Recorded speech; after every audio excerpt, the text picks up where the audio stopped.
안녕하세요. 떡순이 이렇게 여름에 더워서 끄니끄니마다 반찬을 할 수 없어서 마늘 쫑하고 마늘하고 새우 견과류를 넣어서 이렇게 조림을 하나 만들어 보는 과정이에요. 이렇게 매실 액기스를 맨 처음에 넣고 마늘하고 새우하고 이렇게 연하게 처음에는 센 불로 했다가 중불로, 지금 중불이거든요. 근데 이렇게 빨리 하면은 얘네들이 간이 안 죽으니까 이렇게 새우를 우러나는 과정에 매실 액기스 만들어서 처음에는 불이다가 나중에는 간장 조금 하고 고추장을 넣었어요. 간이 배게. 근데 고추장은 일반 고추장이 아니라 이렇게 여기는 그 곶감이 많이 나는 지역이에요. 그래서 곶감으로 담은 이게 고추장이에요. 이게 좀 까뭇까뭇한 것은 이게 지금 곶감이에요. 이 곶감을 넣어서 이렇게 이 조림을 하게 되면 많이 달지도 않고 자연으로 설탕을 넣으면 딱딱해지니까 이렇게 곶감을 넣어서 이렇게 하게 되면 달지도 않고 은은한 맛이 이렇게 지금 곶감이 시네요. 하면서 실이 나오면 건져내고 이렇게 졸여요. 근데 이게 어느 정도 간이 벨 정도 되면 견과류만 넣어서 견과류 소독만 하면 될 정도. 근데 이게 처음에는 음식점에서 먹은 것 같이 이 마늘종을 새푸르게 했어요. 근데 보기는 좋더라고요. 새우는 빨갛고 마늘종은 새푸르고 너무 보기 좋아요. 근데 맛이 없어요. 간이 안 배어서. 그래서 제가 이제 연구한 끝에 쫑을 한번 약간 소금 좀 넣고 티스푼 하나 넣고 일단 데쳐가지고 이렇게 매실 액기스다 달달 익히는 거예요. 어느 정도 익은 다음에 이렇게 마늘이랑 같이 익은 다음에 중간에 간장 좀 넣고 고추장, 그 곶감으로 만든 고추장을 넣고 이렇게 졸이는 거예요. 연한 불로 이렇게. 그래서 어느 정도 이게 졸여지면은 이게 새푸를 때는 맛이 없어요. 근데 이렇게 고추장이랑 매실 액기스랑 넣어서 이렇게 오래오래 이렇게 졸이면은 간이 배서 맛있어요. 그리고 이 마늘도 처음에는 제가 이렇게 갈라서 했어요. 근데 숨 죽으면 얘가 쫄아서 작아지니까 그냥 통으로 했어요. 통으로 해서 하나씩 이렇게 먹으려고. 그럼 이 반찬은 끈이끈이마다 할 수 있으니까 더우니까 이렇게 해서 냉장고에 넣고 먹으면 한 일주일 정도는 아무렇지도 않고 맛도 변하지도 않고 그래요. 그래서 아무래도 시골에 귀촌해서 이런 자연 이렇게 쫑도 마늘 캐기 전에 쫑을 뽑아야 되는데 그 뽑아가지고 이렇게 한번 해서 먹고 이게 두 번째 오래 놔두면 또 질기지니까 얼른 이렇게 만들려고 오늘 이렇게 지금 만들고 있어요. 근데 새우물을 맨 처음에 맛있게 새우물을 옆으로 많이 우러나게 만들어요. 새우 그 물로 맛있게. 그래서 데친 쫑과 마늘과 매실 액기스 넣고 달달 볶다가 고추장하고 간장 좀 넣고 오래오래 은은한 불로 이렇게 졸여요. 졸이면 아무래도 이 사푸른 쫑이 갈색으로 이렇게 변하긴 해도 이게 두고 먹으면 더 맛있더라고요. 이게 새푸른 것은 그냥 하루만 지나면 색도 변하지만 맛이 없어요. 간이 안 배서. 근데 두고 먹을 수가 없는 거예요. 그래서 저는 이것을 몇 번째 해먹는데 이렇게 오전에 시원한 시간에 이렇게 만들면 완전히 식은 다음에 냉장고에 넣고 먹으면 일주일은 거뜬히 아무렇지도 않고.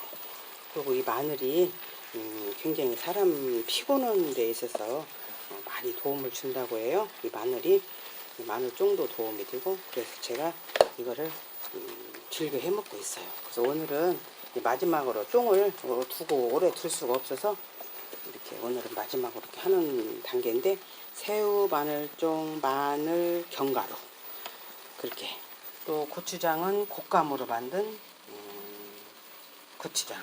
매실은 농사친 거 3년 이상 된 거, 발효된 거 그거를 좀 사용하고 있어요. 이제 마지막으로 어느 정도 된 것 같아서 견과류를 넣는 거예요. 견과류를 넣으면은 견과류는 소독만 될 정도로 이렇게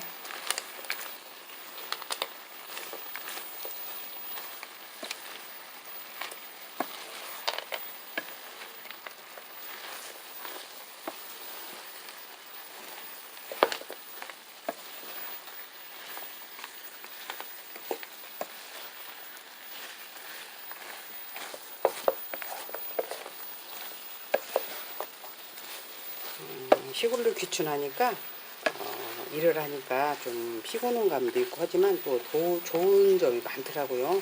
밭에서 나는 노공의 채소를 여러 가지로 응용할 수 있고, 이게 마늘도 농사 진 거고 많이는 안 져요. 할 줄 모르니까 마늘 정도 이렇게 여기 캐기 전에 뽑은 거하고 이제 새우하고 이런 견과류만 사고 이렇게 만들어서 두고 먹으면 굉장히, 지금 제철 음식을 먹어야 되니까 지금 요즘 마늘과 쫑이 날 때라 이렇게 해서 저는 한 일주일 이상 두고 먹어요.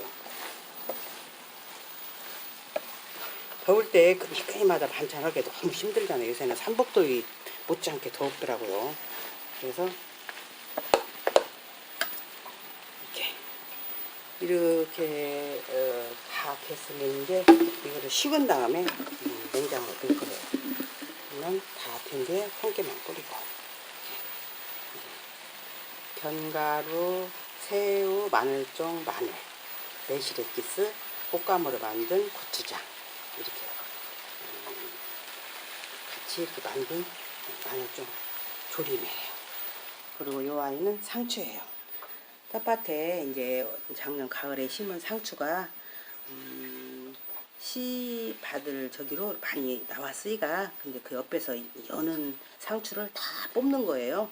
놔두면 씨 올라오니까 이 상추를 이렇게 깨끗이 씻어가지고 물이 쭉 빠지면 이거를 된장하고 고추장하고 버무려서, 양이 많을 때는 버무려서 일단 김치같이 담아서 먹다가 나중에 국을 끓여서 먹어요. 근데 반절은 그렇게 해놓고 반절은 이 상추국을 끓이는 거예요. 텃밭에 있는 깻잎, 상추, 근대 그런 거를 모두 이렇게 텃밭에 있는 걸 다 뜯어가지고 된장하고, 이 가루는 표고, 새우, 홍합, 큰 멸치, 다시마, 이게 여러 가지 5-6가지를 바짝 말라서 집에서 가는 거예요.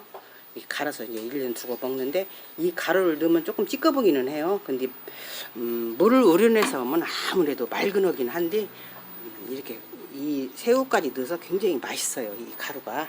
이걸 넣고 된장하고 들깨가루, 그렇게만 이제 끝에 이제 마늘 좀 넣어야죠. 이런 국을 끓여서 들깨가루 넣으니까 굉장히 맛있어요.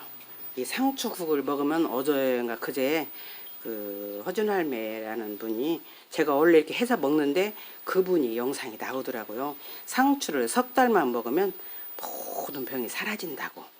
이 상추 끊으면 하얀 진 있잖아요. 그게 사람이 그렇게 좋대요. 근데 저는 상추를 이렇게 해마다 설날 할 때 이렇게 장마 오기 전에 먹다가 마지막으로 싹 수확을 해요. 수확을 해서 이렇게 김치 담아 놓고 반절은 국 끓여서 넣고 먹으면 굉장히 도움이 되더라고요. 그래서 지금 상추국 끓이려고 이렇게 준비했어요. 그래서 오늘 떡순이가 마늘종 조림하고 상추김치 반절은 담고 나중에 이제 국 끓여서 먹으려고, 먹으면서 이제 나중에 국 끓여서 먹고 반절은 국을 끓이려고 그래요. 근데 오늘은 시간이 많이 가면 안 되니까 이 상추만 보여드리는 거예요. 그래서 이 조림이 완성이 됐어요. 이렇게 부족한 음식이지만 떡순이가 이렇게 한번 공유하고 싶었어요. 구독자 여러분, 함께 해주셔서 감사합니다. 무더운 날씨에 건강하시고 무탈하기를 기원하면서 떡순이만 물러갑니다.